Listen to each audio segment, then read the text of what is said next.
Hello guys, welcome back and let's continue where we left in the previous video. In previous video we just stopped till this to do. This is where we are going to continue. Till now we have only written only one controller and we don't have any database related things yet. In the model folder I have created previously, I'm going to create one file called db helper. Okay, and this file going to act as a connection string. Within that only I'm going to create our connection string.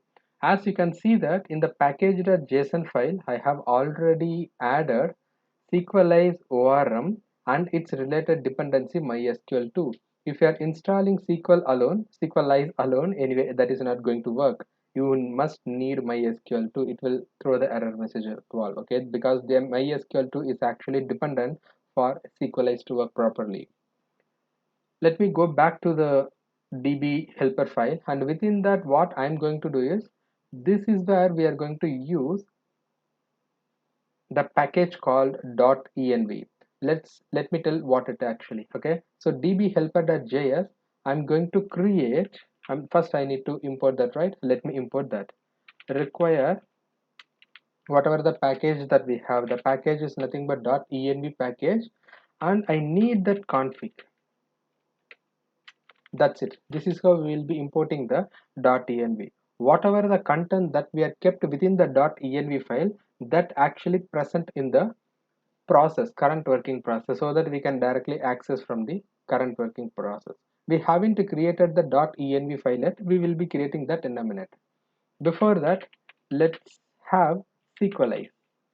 QU and then ELIZE, if I'm not wrong, and then we need to require that as well. Sequelize, that's it. Okay, now let's try to create the connection string. This is very important thing. Please listen to it little more careful. So Sequelize, QUE Sequelize, let me make it as a small string. I'm going to create object for the Sequelize class. Okay, this Sequelize class going to accept four different value. Those are nothing but the username, password, database. That is nothing but the connection string. Okay, we can directly give the connection string here, and let me give the connection string here, and then we can change it little bit later. The database is nothing but the database that we have already created. So let me open the database, and before that we can have some empty space here as well. And now this is the provision to have a database name. If you haven't modified anything, the default username is nothing but root, and the default password is nothing but the empty. Let me open the braces, and within the braces you have to mention the um, you are within the braces you have to mention the thing that is nothing but the host. Let's derive that, and you can see that I'm getting an error scrolly. Okay, that is due to this one. Okay, this should be the object, and within this specific thing you need to keep everything within the braces. And now I'm going to create host here. Let me create the host equal to nothing but the local host, because this is the server that I'm having. Okay, let me mark it as a local host. Along with that, we must have to select what dialect that we are going to use. We are connecting to the MySQL database, so we must have to use MySQL. Okay, these are all the required things, and apart from that, to improve the performance and everything, we can also mention concurrency, maximum concurrent queries. This could be, you can give however the way you wanted to give. I'm just going to give 100 for this specific example. And also you can define whatever the timestamp that you want, and whatever the way that you wanted to keep handle on that. Timestamp could be false, and also I'm just going to keep the freeze table, freeze table name to true. That's all. These are all the default configuration you must have to make to work with the Sequelize ORM. Now I'm going to export the Sequelize so that everyone who required can able to access it. That's all. Okay, now to get the connection, I wanted to export the connection method that I'm going to create. Connection equal to this specific method. Okay, that's a method that we already know. I'm going to use the sequelize that we have created previously. Now that specific sequelize dot authenticate, we have one method called authenticate. Using this specific method only we can able to authenticate. Okay, and then this is going to return a promise. I'm just going to handle that. Now we are done with then, and if suppose if it has any error that needs to be handled within the catch block that everyone know, this is the variable to get the error message if it has anything, and then I'm going to mark within the console.log. I mean, instead of log, it is better to proceed within the console.error. I can throw some error, enable unable to connect to database. Okay, and error could be whatever the error that we are getting. Just I'm just putting err. That's it. We are done with that. And if suppose everything went well, you must have to give some data within that, right? I'm just going to give some console.log of connection established successfully. That's it. This is what I actually required when it actually get authenticated to the server. We all know that now everything is fine. Let me open the browser window.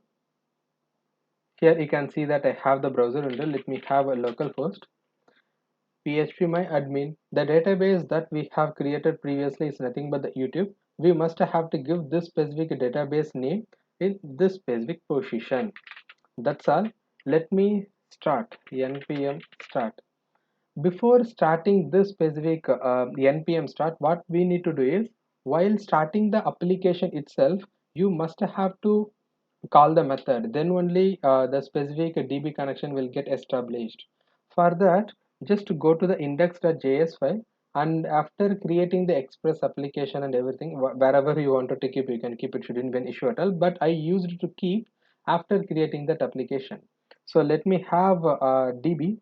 Okay, first I need to import the file const db equal to require. Okay, I'm going to require that specific file. Where does that specific file present? That within the model folder. That's it. This is how we need to import the model folder, and we have a db.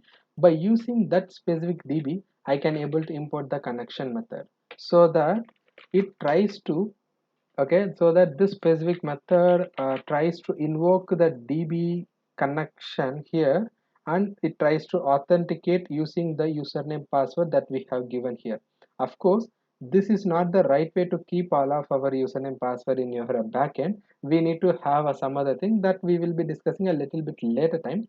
I mean, after a successful execution of this specific changes. And I have run the npm start, and you could able to see the nodeman as started, and you will be able to see that connection. Let me make it a little more big so that you'll be able to clearly look at. Connection established successfully, the same message that I have given within this specific implementation. Okay, and before that you could able to see executing default select 1 plus 1 as result. This specific test query get executed on the database that we have connected to, just to make sure that you have all the execution permission.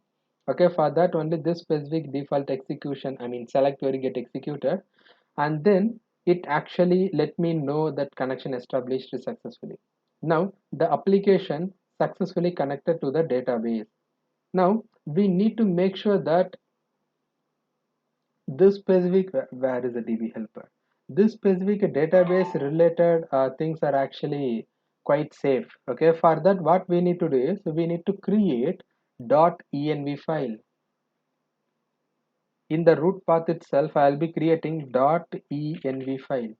Okay, within this env file, what we can have is, let's have host could be, host could be localhost, and then we have username, right? We can have username, just this is just the kind of config file. Okay, and we have a password as well, and we don't have any password, right? So just make it there.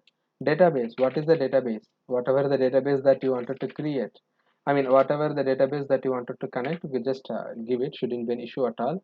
Let me save that, and from the DB helper I'm going to copy the database name as it is and then put it in the database place, and we don't have any password at all.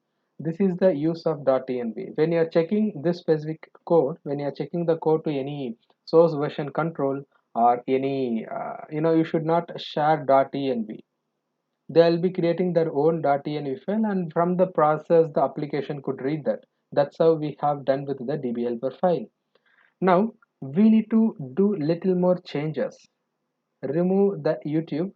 What we can do is process dot env dot whatever the name that we have given there. Where is the name?